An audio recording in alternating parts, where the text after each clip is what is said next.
Monsieur le Président, John Simpson de la BBC.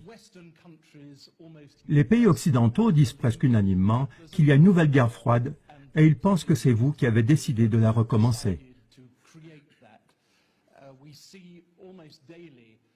Presque tous les jours, on voit des avions russes procéder à des manœuvres dangereuses près de l'espace occidental. Cela se fait sous votre commandement, c'est vous qui décidez ça en tant que commandant suprême. Vous envoyez les troupes russes sur le territoire d'un pays souverain, l'Ukraine. D'abord, il y a eu le cas de la Crimée, ensuite de la partie orientale de l'Ukraine.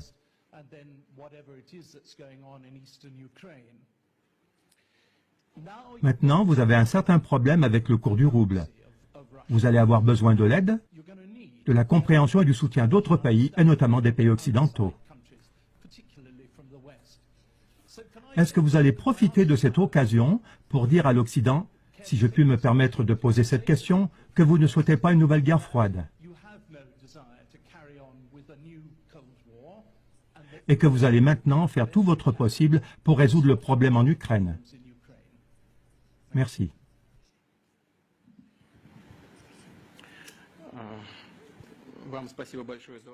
Je vous remercie beaucoup pour votre question. Tout d'abord, en ce qui concerne les exercices militaires, les manœuvres aériennes et l'expansion de nos forces armées. Vous avez dit à l'instant que la Russie a considérablement contribué à la tension qu'on voit actuellement dans le monde. La Russie y a bien évidemment contribué, mais seulement dans l'intention de défendre toujours plus fermement ses intérêts nationaux. On n'attaque pas l'Occident. Je veux dire attaquer dans le sens politique. On n'agresse personne. On ne fait que défendre nos intérêts. Le mécontentement de nos partenaires occidentaux, notamment des Américains, est lié au simple fait que nous défendons nos intérêts. L'augmentation de la tension n'est pas liée à nos manœuvres militaires ou à d'éventuelles actions menaçantes de notre part dans le domaine de la sécurité. Je m'explique.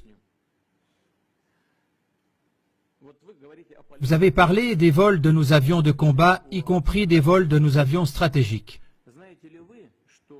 Mais est-ce que vous savez qu'au début des années 1990, la Russie a complètement arrêté les vols stratégiques dans les régions éloignées, comme l'Union soviétique le faisait auparavant? Nous les avons complètement arrêtés. Mais pendant ce temps, les avions stratégiques américains ont continué à voler avec des armes nucléaires à bord. Pourquoi? Contre qui? Qui menaçait-il? Nous n'avons pas effectué de vol. Année après année, nos avions n'ont pas volé. Il y a 2 ou 3 ans que nous avons recommencé. Alors, qui est le provocateur? Est-ce que c'est nous? Nous n'avons que 2 bases militaires à l'étranger dans des zones qui représentent un danger terroriste. Au Kirghizistan, la demande a été faite par les autorités kirghizes, par le président de l'époque, Akev, après une incursion de terroristes venus d'Afghanistan. Au Tadjikistan, il y a une base russe qui est aussi sur la frontière avec l'Afghanistan. Je pense que vous avez tous intérêt à ce que la situation reste calme là-bas. L'implantation de bases là-bas est bien fondée, compréhensible et adéquate. Les bases militaires américaines, elles, en revanche, sont partout dans le monde. Et vous dites que nous nous comportons agressivement?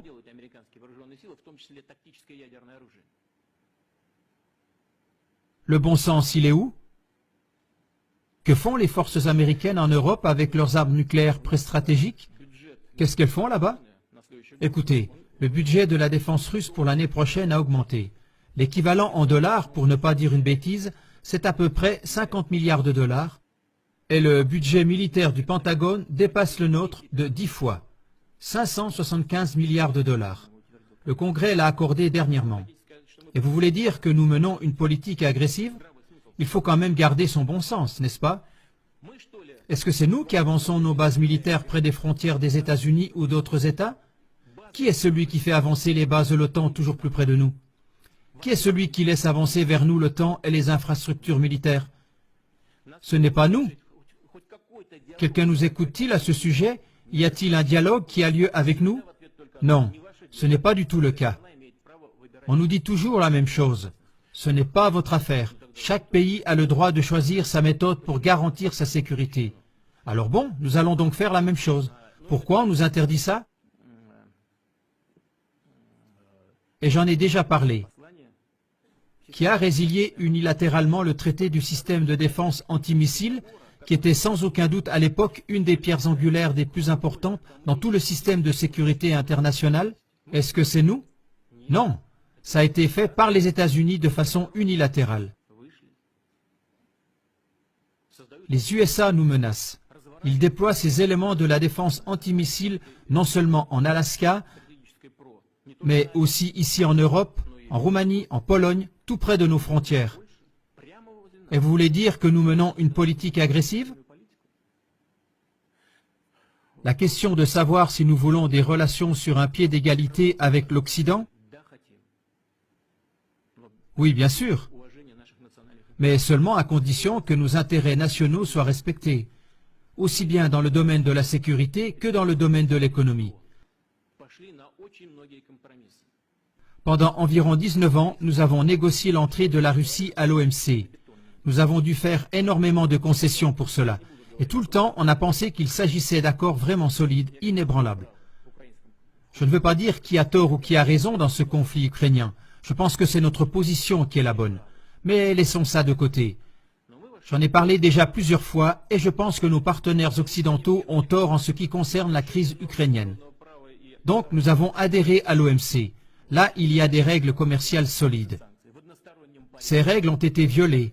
Les règles du droit international ont été violées et les règles de la Charte des Nations Unies ont été violées lorsque des sanctions économiques illégitimes et unilatérales ont été infligées à la Russie.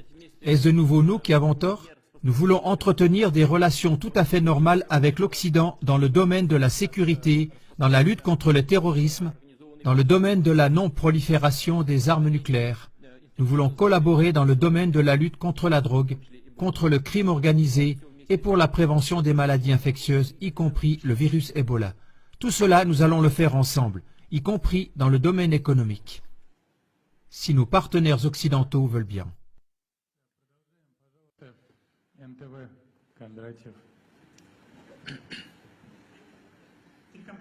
Vladimir Vladimirovitch. Monsieur le Président, 25 ans se sont écoulés depuis la chute du mur de Berlin. Vous avez vous-même été témoin de cet événement quand vous travailliez à l'époque en RDA. Depuis, on a beaucoup fait, peut-être pas ce que nous avions espéré initialement. Il y avait beaucoup d'espoir, mais quand même, il y a eu des progrès. Grâce à votre persévérance, on était tout près de supprimer l'obligation de visa avec l'Union européenne.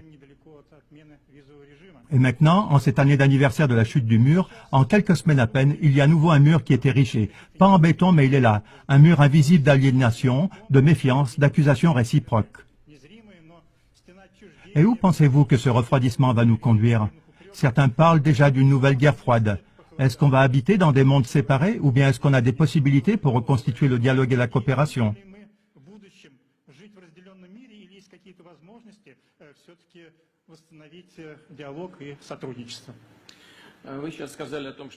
Vous avez parlé de la chute du mur de Berlin et actuellement on voit que de nouveaux murs sont en construction.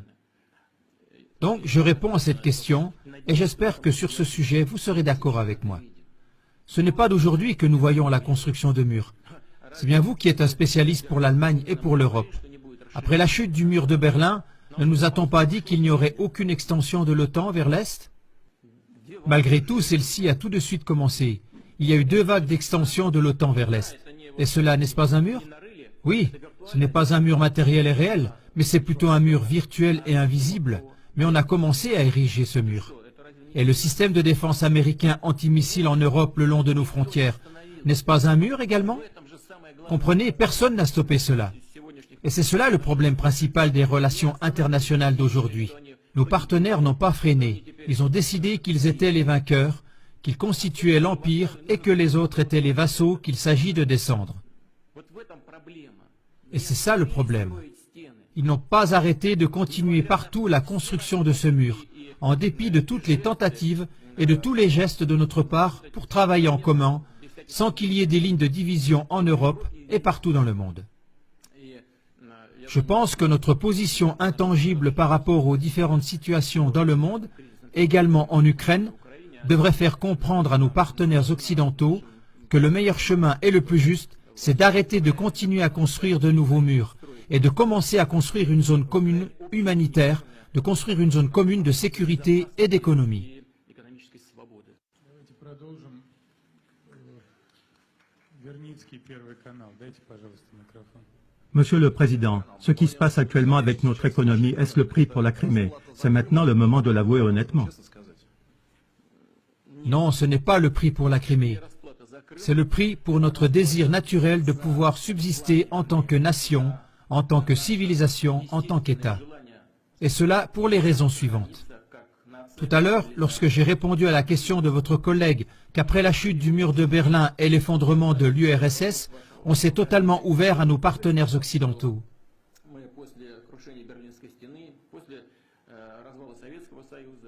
Et qu'est-ce qu'on a pu voir ensuite? Le soutien direct et total du terrorisme dans le Caucase du Nord, c'était de l'aide en direct. Comprenez-vous? C'est ainsi qu'agissent les partenaires? Je ne vais pas entrer dans les détails, mais c'est un fait et tout le monde le sait. Dans chaque question, quoi qu'on fasse, on aboutit toujours à des problèmes, à des résistances et à des luttes contre nous de la part de l'Occident. Rappelons-nous les Jeux Olympiques de 2014 à Sotchi. De quelle manière notre pays s'est préparé pour cet événement, avec quel enthousiasme et quelle joie nous l'avons fait? Avec ces Jeux Olympiques, nous avons voulu organiser une fête non seulement pour nous, mais aussi pour les amis du sport du monde entier. Et c'est un fait réel qu'on a essayé comme jamais auparavant, et jamais avec une telle ampleur, et jamais de façon aussi clairement coordonnée, de discréditer et de calomnier non seulement les préparations pour les Jeux, mais aussi les Jeux Olympiques eux-mêmes. C'est un fait évident. Mais pourquoi cela? Qui a besoin de cela? Et ça continue sans fin.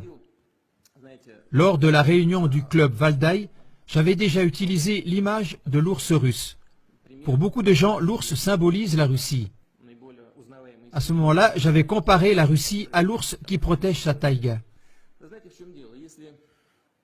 Si nous continuons à analyser cette image de l'ours, alors moi-même j'ai parfois la pensée que notre petit ours devrait effectivement se tenir tranquille et qu'il devrait arrêter peut-être de chasser les marcassins à travers la taïga et à la place manger peut-être seulement des baies et du miel. Peut-être qu'alors on laisserait l'ours tranquille. Non, on ne le laissera pas tranquille parce qu'on voudra toujours enchaîner l'ours. Et dès qu'ils y arriveront, ils arracheront les dents et les griffes à l'ours. Dans notre langage moderne, cela représente les armes nucléaires de dissuasion. Dès que cela arrivera, que Dieu nous en protège, l'ours lui-même deviendra inutile et on s'appropriera la taïga. Car à plusieurs reprises, nous avons entendu de la bouche de représentants presque officiels de l'Occident qu'il est injuste que toute la Sibérie, avec ses ressources illimitées, n'appartienne qu'à toute la Russie. Est-ce donc injuste? Arracher le Texas au Mexique, c'était donc tout à fait correct? Que nous vivions sur notre propre territoire, ce serait donc injuste et pour cela on devrait diviser nos terres? Et dès que les griffes et les dents ont été arrachées à l'ours, alors on n'aura plus besoin de l'ours, on fera de lui une descente de lit, un ours empaillé. Et donc, il ne s'agit pas du tout de la Crimée. Il s'agit de défendre notre autonomie, notre souveraineté et notre droit d'existence. C'est ça que nous devrions tous comprendre. Si nous partons du fait qu'à peu près 25% de la situation de notre problème économique actuel est causée par les sanctions occidentales, et c'est ainsi, ces sanctions sont de 25 et 30% responsables de la situation actuelle. Nous devons comprendre cela et décider si nous voulons nous maintenir et combattre, et ce faisant, nous améliorons notre structure économique en utilisant les sanctions comme tremplin. Et ainsi, nous deviendrons plus indépendants, renouvelés par ces temps difficiles. Ou alors, voulons-nous que notre peau d'ours soit accrochée au mur? Voilà le choix devant lequel nous nous trouvons. Et cela n'a rien à voir avec la Crimée.